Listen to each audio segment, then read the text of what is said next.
Samajwadi party से विधायक प्रदीप जी हमारे साथ मौजूद हैं। सर, आज प्रदेश अध्यक्ष ने प्रेस कॉन्फ्रेंस की भारतीय जनता पार्टी के, और पहली प्रेस कॉन्फ्रेंस थी, उसमें उन्होंने इस बात को कहा कि जो पीडीए है ये पारिवारिक दल अलायंस है, और अखिलेश यादव को अगर मुसलमानों से इतनी हमदर्दी है तो आजम खान को मुख्यमंत्री क्यों नहीं बना दिया।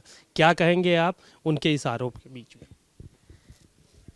भारतीय जनता पार्टी वाले लोग सिर्फ सिगुफा छोड़ते हैं, राजनीति करते हैं, वोटों की राजनीति करते हैं, लेकिन धरातल पे उन्होंने कभी कोई काम नहीं किया। वो जो बात करते हैं, हमारा तो दल बहुत बड़ा दल है।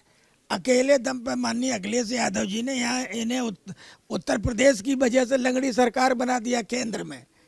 तो ये जो आए हैं ये उनसे उनसे नहीं ये बोल रहे हैं, ये किसके लिए आए ये भी सबको पता है, और किसके लिए भेजे गए हैं प्रदेश अध्यक्ष जी ये भी सबको पता है। ये पत्ता किसी और का काटने के लिए आए हैं, लेकिन उनके लिए तो सिर्फ स्टेटमेंट देते हैं। स्टेटमेंट से कुछ नहीं होगा। हमारा तो दल बहुत मजबूत है, लेकिन वो तो दलदल है।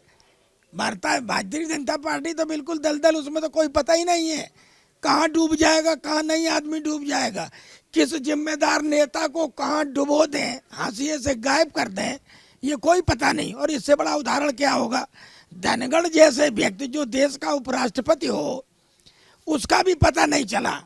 तो ये लोग अंदर से बड़ी गंदी राजनीति करते हैं। इनकी गंदी राजनीति की वजह से आज देश बर्बाद होने की कगार पे पहुंच गया है।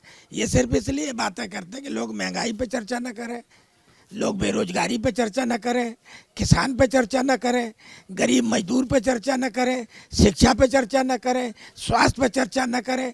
इन चीज़ों से ध्यान भटकाने के लिए कोई ना कोई ये ऐसी बातें करते रहते हैं। समाजवादी पार्टी से विधायक हसन रूमी साहब हमारे साथ मौजूद है, बात करेंगे। सर, इखलाक हत्याकांड, मॉब लिंचिंग जो हुई थी उसको लेकर सरकार की तरफ से जो बातें रखी गई थी, अदालत ने उसको खारिज कर दिया। देखिए, निश्चित रूप में सरकार ये समझ रही है कि सभी लोग हमारे अधीन, जो हम कहेंगे वो करेंगे।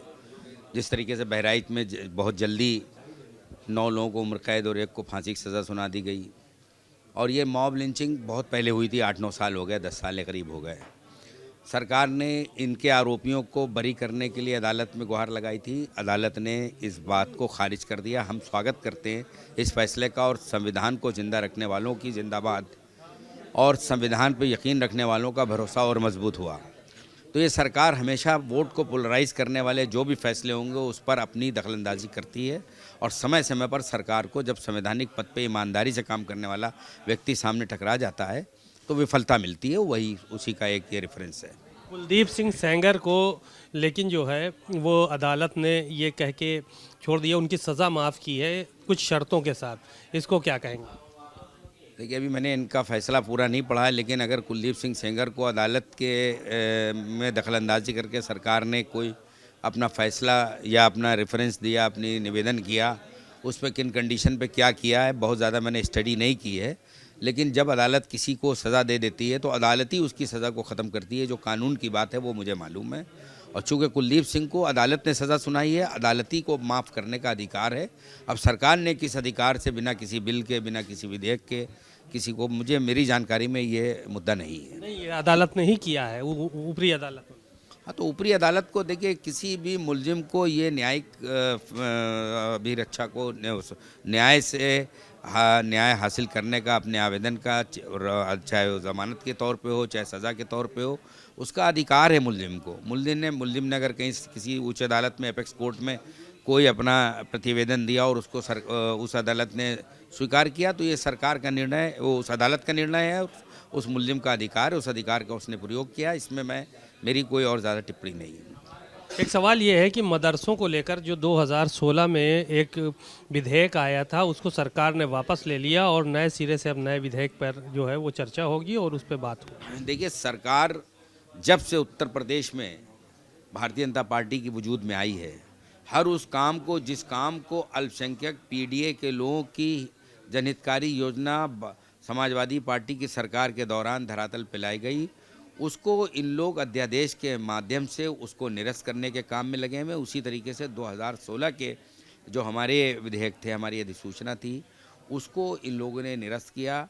इन लोग नहीं चाहते कि कमज़ोर, गरीब, मजलूम जो निम्न आय वर्ग के लोग हैं, उन लोग मदरसे से, पाठशाला से, स्कूल से शिक्षा को हासिल करके देश के अंदर एक सरकारों से सवाल पूछने के योग्य बने।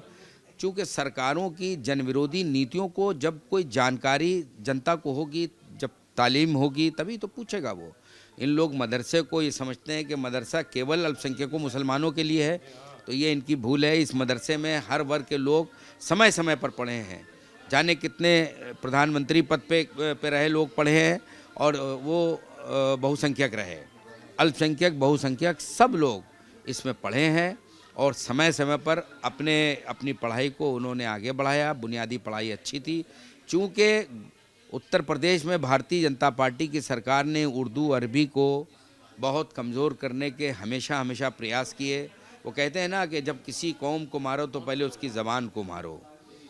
तो उत्तर प्रदेश में, देश में जो हाल अल्पसंख्यकों का है वो किसी से छुपा नहीं है।